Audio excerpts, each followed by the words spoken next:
أعوذ بالله من الشيطان الرجيم. بسم الله الرحمن الرحيم.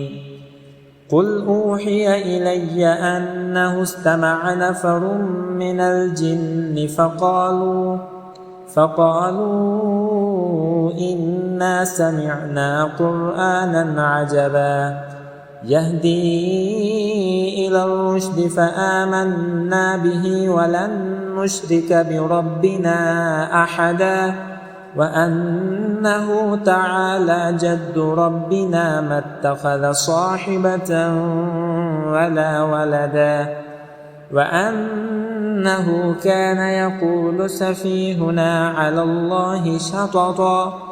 وأنا ظننا أن لن تقول الإنس والجن على الله كذبا وأنه كان رجال من الإنس يعوذون برجال من الجن فزادوهم رهقا وأنهم ظنوا كما ظننتم أن لن يبعث الله أحدا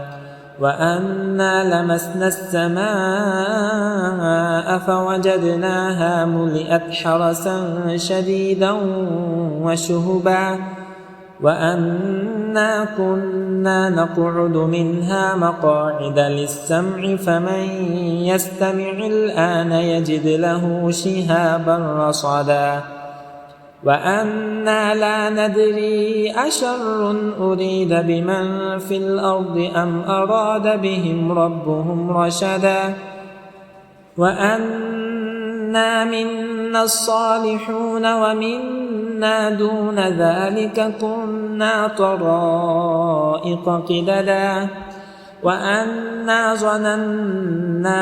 أن لن نعجز الله في الأرض ولن نعجزه هربا وأنا لما سمعنا الهدى آمنا به فمن يؤمن بربه فلا يخاف بخسا ولا رهقا وأنا منا المسلمون ومنا القاسطون فمن أسلم فأولئك تحروا رشدا وأما القاسطون فكانوا لجهنم حطبا وأن لو استقاموا على الطريقة لأسقيناهم ماء غدقا لنفتنهم فيه ومن يعرض عن ذكر ربه يسلكه عذابا صعدا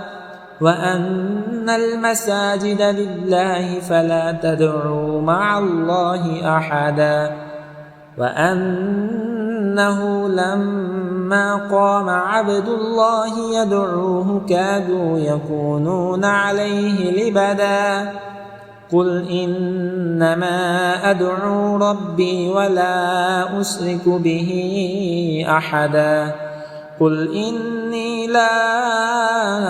أملك لكم ضرا ولا رشدا قل إني لن يجيرني من الله أحد ولن أجد من دونه ملتحدا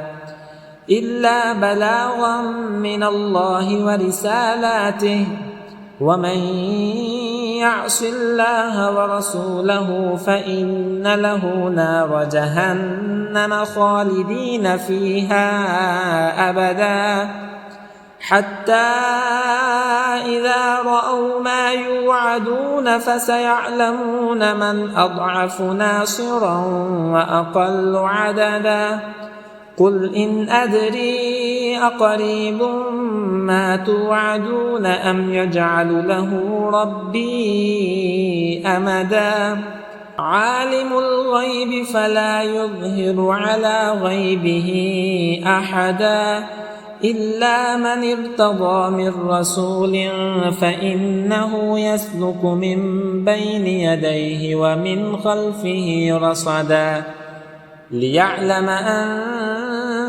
قد أبلغوا رسالات ربهم وأحاط بما لديهم وأحصى كل شيء عددا